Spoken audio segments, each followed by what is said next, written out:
Well, you are, because if you murder somebody, you're going to be put on trial. Separate nations. Yeah, we had treaties with India. That's why you are. As far as whether you're subject to, that has to do with what if you're an ambassador and you have, and you have a kid. Your kid is not. That's where the conversation of interpretation is. That's like saying you're a resident of the bank that you're digging a tunnel into to steal money from. It's a question. We can discuss that. Yeah. All right. Last two questions. I find this one the most interesting. Edward Snowden, hero or traitor?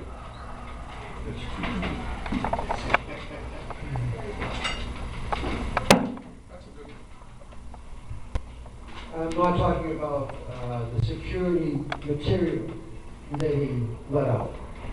If there was a way of doing what he did without making people vulnerable, American citizens, diplomats, undercover agents, CIA, that would be fine. I think he's a hero except for the possible injury to American citizens. The knowledge he handed out, and I listened to some of his words and comments, sounded that they were heartfelt. But whatever damage he did to people in the security industry, that's a negative, and he should be held accountable for that.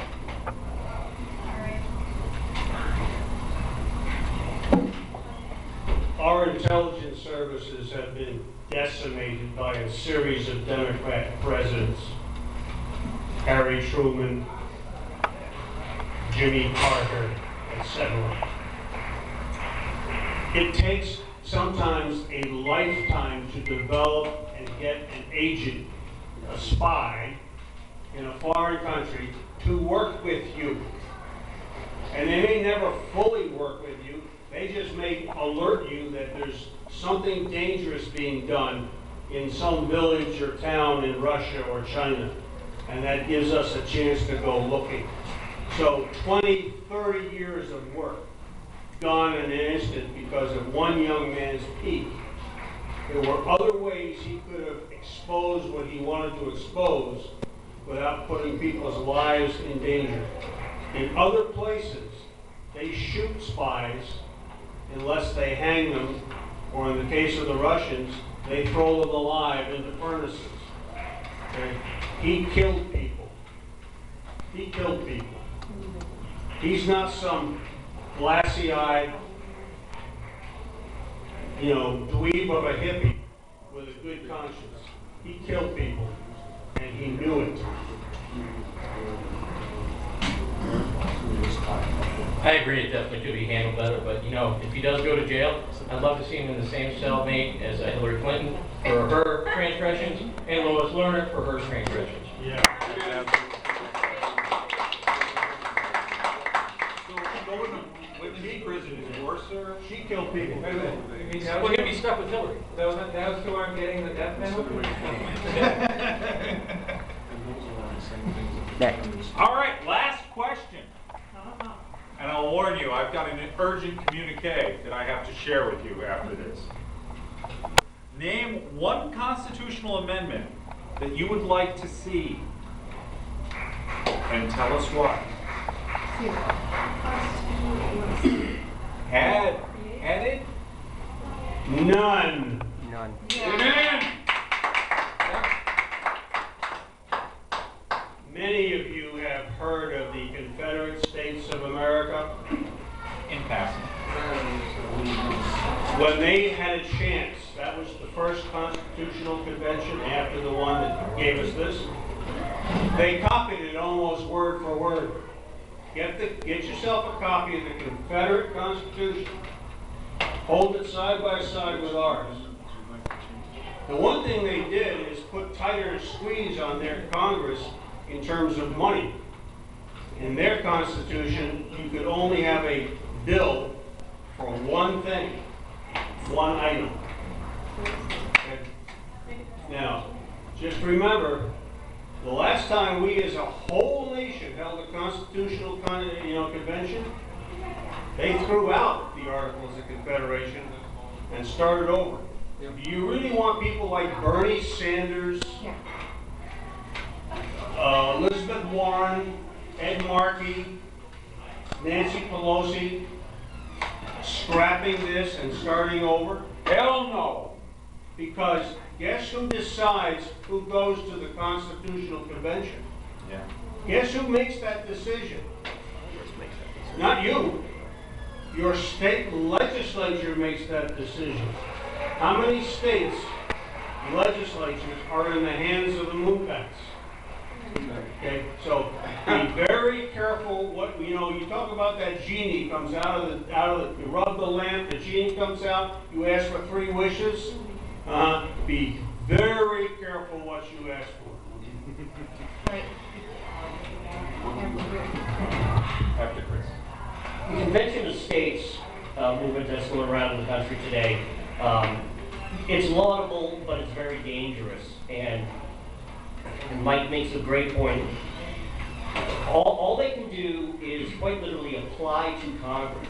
And you can have all the wording you want. You can say we want this, very specifically. In fact, all 50 states, and I interviewed many people, some at Brad's building. Thank you, Brad, for letting me do that.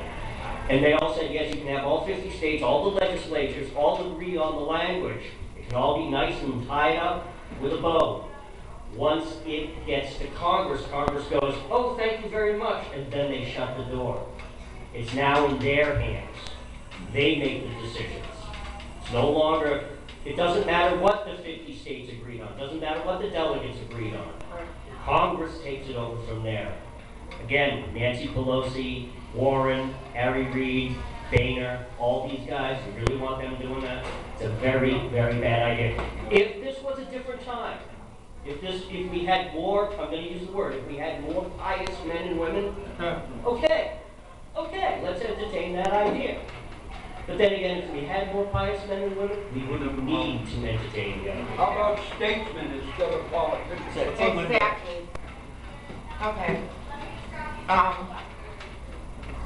As part of my new involvement with the John Birch Society, I am doing a study on the Constitution.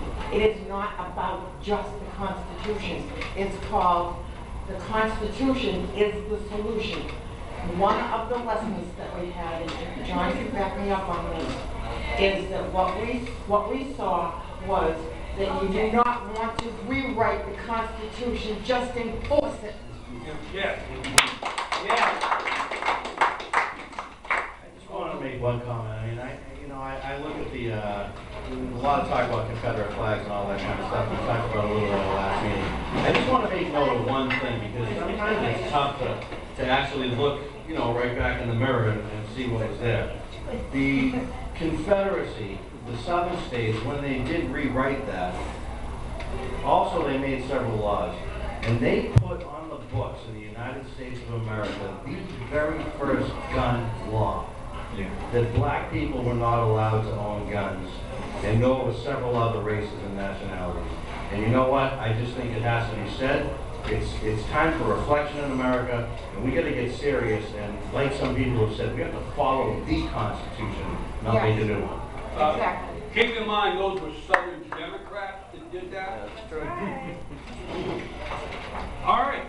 Well, we've answered all the questions. I want to thank our panel of experts, celebrities, and personalities. And I want to thank everybody in attendance.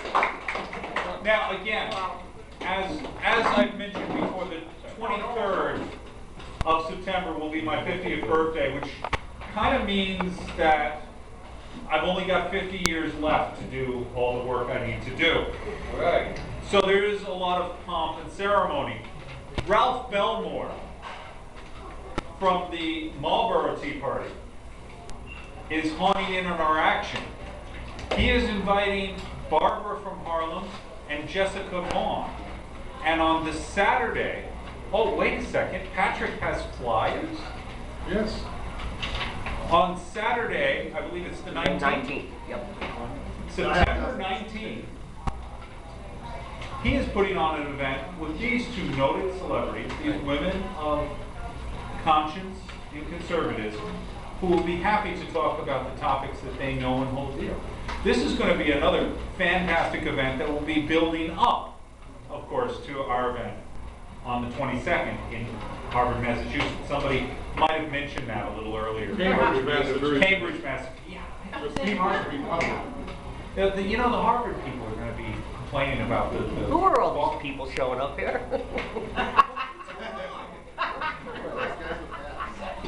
Don't go to the Broadfield School, don't go to the Harvard City Hall. Yeah. Charles Murray will not be appearing there, even though there's better parking. So, I want to thank everybody for coming. I want to thank everybody for participating. I want to encourage everybody to get out there and do whatever you can to advance the cause of liberty. And I know that a lot of us have taken on new roles and are doing new things that are growing into this. Yeah, I'm an old fat guy that sells paint. Well, how the heck did I become president? Ken took a step back, and I just happened to be standing in the wrong spot. Anybody have any words of wisdom they want to add into the record at the last possible moment? Patrick. Besides the Barbara from Harlem and Jessica Vonnegut, there's also Greater Boston Tea Party has a very strong constitutionalist, Catherine White. She We all love has Catherine. Sorry? Yes, we all love Catherine. We all love Catherine.